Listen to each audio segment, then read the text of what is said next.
It had been 12 years since Alice and Clara last set foot in their childhood home. After their parents died, the old decaying house was left to them, but neither had wanted to return. The house carried too many memories, some happy, but most shrouded in an unspoken darkness. Still, they couldn't avoid it forever. The house needed to be dealt with, sold or condemned. So, one late October afternoon, they found themselves driving down the long, winding road back to the place they swore they'd never return to. The car rattled down the uneven gravel driveway, surrounded by towering, ancient trees whose branches seemed to scrape the sky. The house came into view, looming at the end of the driveway like a forgotten relic from another time. The once white paint had long since peeled away, leaving the wood beneath exposed to the elements. The roof sagged, and the windows, those familiar windows, were dark, hollow eyes staring at them with silent judgment. Clara was the first to speak as they pulled to a stop, her voice shaky. "I can't believe we're here," she whispered, her breath fogging the car window. Alice gripped the steering wheel, her knuckles white. "We don't have much choice, Clara. We need to settle this, one way or another." For a long moment, they both just sat in the car, staring at the house in front of them. Neither of them wanted to move. The house was a tomb of their past, a place where their childhood had twisted into something far darker. But life didn't wait for the brokenhearted. They had to face it. Finally, Alice broke the silence. "Come on, let's get this over with." The sisters got out of the car, their boots crunching over the fallen leaves that blanketed the driveway. The air was cool, the late afternoon sun casting long shadows across the yard, making everything look even more sinister than they remembered. It felt like the house had been waiting for them. Alice took the lead, pulling out the heavy iron key their parents had left behind. The lock was rusted, but after some struggle, it turned with a loud, unsettling click. The door creaked open, revealing the dusty, dim interior. The smell hit them, first a mix of mold, dust, and something else they couldn't quite place. Something rotten. The house had been left untouched since their parents' death. Old furniture, covered in white sheets like forgotten ghosts, filled the rooms. Cobwebs hung from the ceiling, and the air was thick with decay. Clara shuddered. "This place gives me the creeps. It's worse than I remember." Alice said nothing. She just stepped inside, her eyes scanning the dimly lit foyer. The house was the same. And yet it wasn't. Time had worn it down, but there was something wrong. They spent the first few hours walking through the house, room by room. Each creak of the floorboards, each gust of wind rattling the windows, set them on edge. But beyond the natural deterioration, something else hung in the air, a feeling neither of them could shake. It was as if the house itself was watching them, waiting for something. They paused at the door to the dining room, a place that once held family dinners, laughter, and warmth. Now it was a cold, lifeless space. Clara lingered by the old grandfather clock that stood in the corner, her fingers brushing over the wood. "Remember when Dad used to win this every Sunday? It's been silent since he..." Alice cut her off, her voice tight. "We're not here to relive memories, Clara." Clara looked down, biting her lip. "Sorry." They moved upstairs next, the staircase groaning under their weight. The second floor was even darker than the first, the curtains drawn tightly shut, allowing only the faintest slivers of light to seep in. Dust motes swirled in the air, and the floorboards creaked underfoot, as though the house itself was shifting around them. The sisters moved silently down the hall, their footsteps muffled by the old, threadbare carpet. They stopped in front of their parents' bedroom, the door slightly ajar. Clara hesitated for a moment, her hand hovering over the doorknob. "I'll take Mom and Dad's room," she murmured. Alice looked at her for a moment, her expression unreadable. "Are you sure?" Clara nodded, though her eyes flicked nervously toward the open door. "Yeah, I think I need to." Alice gave a tight smile and moved down the hall toward her old room. As Clara entered their parents' room, Alice pushed open the door to hers. Everything was just as she had left it, a snapshot of her teenage years frozen in time. The bed was still made. The posters of long-forgotten bands still hung on the walls. Her old desk, now covered in dust, stood by the window. For a moment she let herself remember the night she spent in this room, listening to the wind howl through the trees outside, imagining monsters lurking in the shadows. Back then, it was just childish fear, her imagination running wild. But now, standing here, the fear felt real. The shadows seemed deeper, the silence louder. Alice shook off the feeling and set her bags down on the bed. She wouldn't be staying long. Just long enough to decide what to do with the place. Sell it, demolish it, anything to be rid of it. The hours passed slowly, the house growing colder as night crept in. The sisters moved about in silence, avoiding the conversations they didn't want to have. Neither mentioned the attic.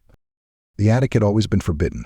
As children, they had asked countless times why they weren't allowed up there, but their parents had never given a straight answer. "It's not safe," their mother would say, her voice sharp, final. Their father would nod in agreement, his face a mask of discomfort. The topic was always dropped, but curiosity never really faded. The door to the attic had loomed at the end of the hallway, a mystery sealed behind a heavy iron lock. Now, as the sun dipped below the horizon, plunging the house into darkness, Alice found herself staring at that door. She hadn't thought about the attic in years, but now, standing in the upstairs hallway, she couldn't seem to tear her eyes away from it. Alice! Alice jumped, her heart racing as Clara's voice broke through the silence. She turned to see her sister standing behind her, her face pale in the dim light. "What's wrong?" Clara asked, her eyes flicking nervously toward the attic door. "Nothing," Alice lied. "Just thinking." Clara didn't look convinced. "Are you sure? You've been staring at that door for a while." Alice forced a smile. "I'm fine. Really." Clara nodded slowly, but her eyes lingered on the attic door for a moment before she turned and walked back to their parents' room. That night, the house felt even more oppressive. The air was heavy, and every sound was magnified: the creak of the floorboards, the rustle of the wind outside, the ticking of the old grandfather clock downstairs. Alice lay in bed, staring at the ceiling, sleep eluding her. Her thoughts kept drifting back to the attic, to the door at the end of the hall, to the feeling that something was waiting. At some point, she must have dozed off because she was jolted awake by a loud thud. She sat up, her heart pounding in her chest, her eyes scanning the dark room. For a moment, she thought she had imagined it, but then she heard it again, another thud, followed by the creak of floorboards above her. Alice's blood ran cold. The noise was coming from the attic. She glanced at the clock on her nightstand. 3:12 a.m. The house was still, the darkness thick around her, but the sounds above continued: soft, deliberate footsteps moving across the floor. Clara, that was her first thought. Clara had gone up there, but why? And how? The attic had been locked for years. They didn't even have the key. Alice slid out of bed, her feet hitting the cold floor, and crept toward the door. The hallway was silent, the only light coming from the faint moonlight seeping through the cracks in the curtains. Her eyes flicked to the attic door at the end of the hall, the place where the noises were coming from.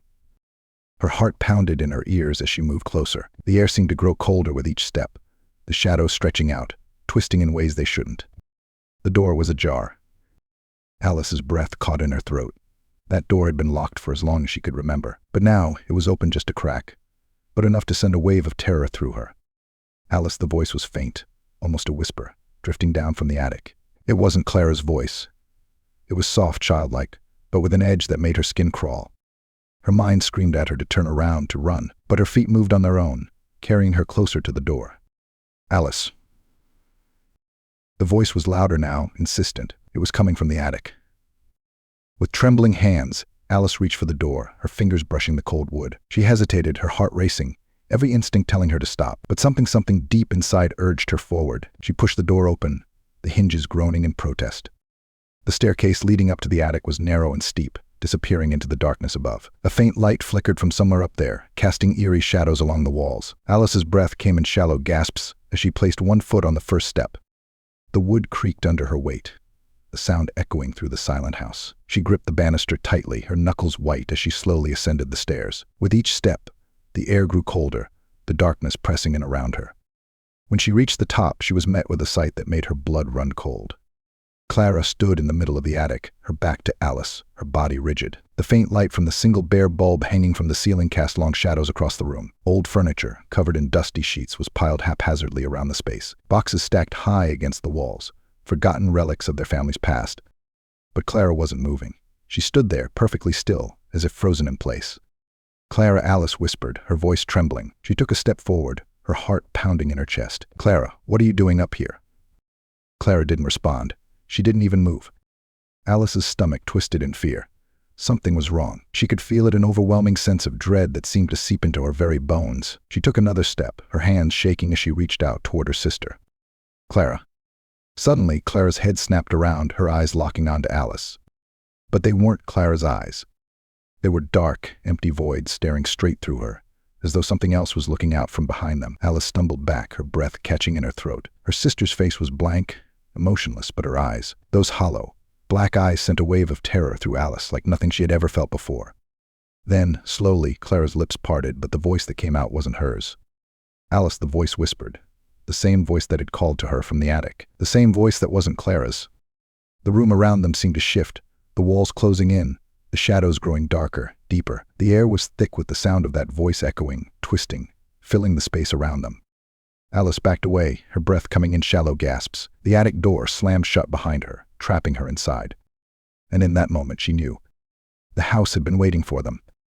And it knew their names. Alice's heart hammered in her chest as she stared at Clara's vacant eyes. The strange, malicious smile on Clara's face seemed so foreign, so wrong. Clara had always been the more rational of the two, the one who kept things grounded. But now it was as though the house had taken her, or worse, that Clara had always been part of the house. Clara's voice, or whatever had taken hold of her, echoed in the small room. "You can't leave. You're a part of this now." Alice backed away slowly, her breath catching in her throat. Her mind raced for a way out, a way to escape. She'd been so stupid to come here, to listen to Clara's insistence. The shadows in the room seemed to twist and stretch, creeping toward her like dark fingers. Was the house alive? Could it feel them? Did it want them?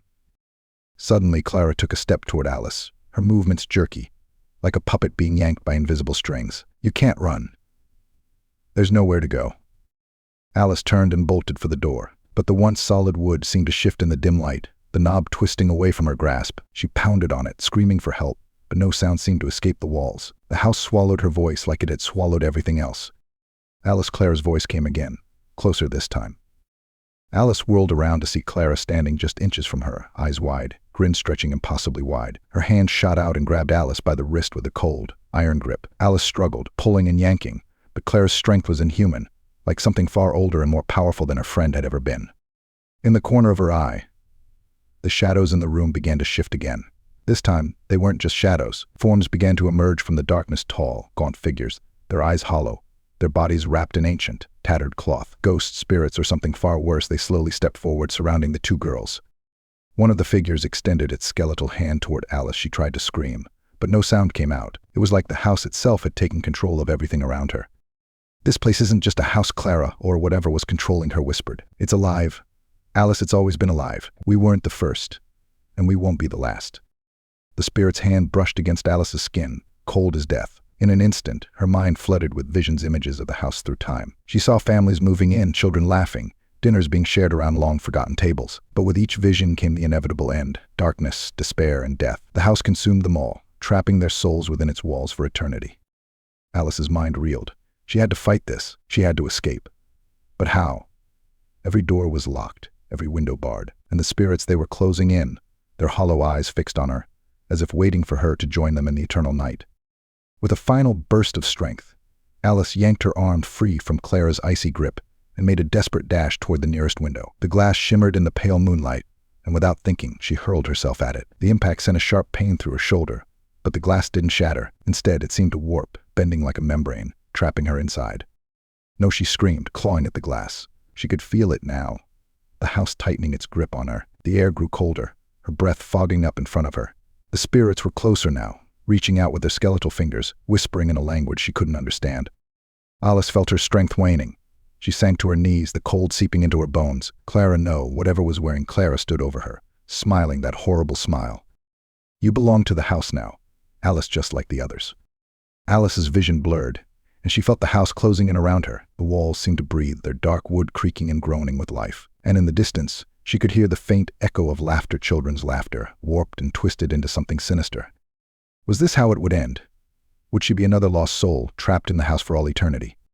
But then, just as the darkness was about to consume her, a thought pierced through the fog in her mind. The attic. The strange energy she'd felt earlier, the strange sensation of being watched, it had come from there. Maybe, just maybe, that was the source of it all. With renewed determination, Alice pushed herself to her feet, staggering toward the narrow staircase that led to the attic. The spirits hissed as she moved, their skeletal hands reaching out to stop her. Clara, or the thing that had taken her, screamed, her voice high-pitched and inhuman. "No, you can't go there. It's too late." But Alice didn't stop. She couldn't. She climbed the stairs, each step feeling heavier than the last. The air grew colder, the shadows deeper, but she pressed on, her heart pounding in her chest. Finally, she reached the top. The attic door loomed before her, its surface old and weathered. With trembling hands, she reached for the handle and turned it. The door creaked open. Inside, the attic was dark and quiet, dust motes floating in the stale air. In the center of the room stood a large, ornate mirror, its surface covered in a thick layer of grime. But as Alice stepped closer, she saw something moving within the glass, a faint reflection, not of her, but of countless figures trapped within. Her reflection, too, was distorted, as though the house was showing her a version of herself twisted by fear and despair. But she saw something else, something that felt like hope. Alice stepped closer, reaching out to touch the mirror's surface. As her fingers brushed against the cold glass, she felt a jolt of energy, like a current running through her. In that moment, she understood. The house was powerful, yes, but it wasn't invincible.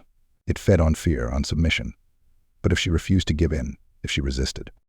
With a deep breath, Alice steeled herself. She raised her hand and, with all the strength she could muster, slammed her fist into the mirror. The glass shattered. A deafening scream echoed through the attic, and the walls of the house shook violently. The spirits wailed, their forms flickering and fading. Clara let out a horrifying shriek as the thing controlling her was ripped away, and she collapsed to the floor, unconscious.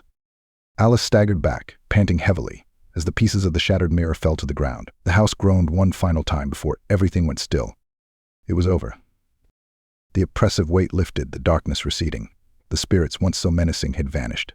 The house was just a house again, old, decaying and empty. Alice rushed to Clara's side, shaking her gently. "Clara, wake up." Clara's eyes fluttered open, her expression dazed and confused. "Alice, what happened?" "You don't want to know," Alice muttered, pulling her to her feet. "We need to get out of here. Now." Together, they stumbled down the stairs and out of the house. The night air was cool and refreshing, a stark contrast to the suffocating atmosphere inside. Alice glanced back at the house one last time, its dark windows staring back at her like empty eyes. "We're never coming back here," Clara whispered, her voice trembling. Alice nodded. "Never." And as they walked away, the house stood in silence, its secrets buried once more, waiting for the next curious souls to enter its doors.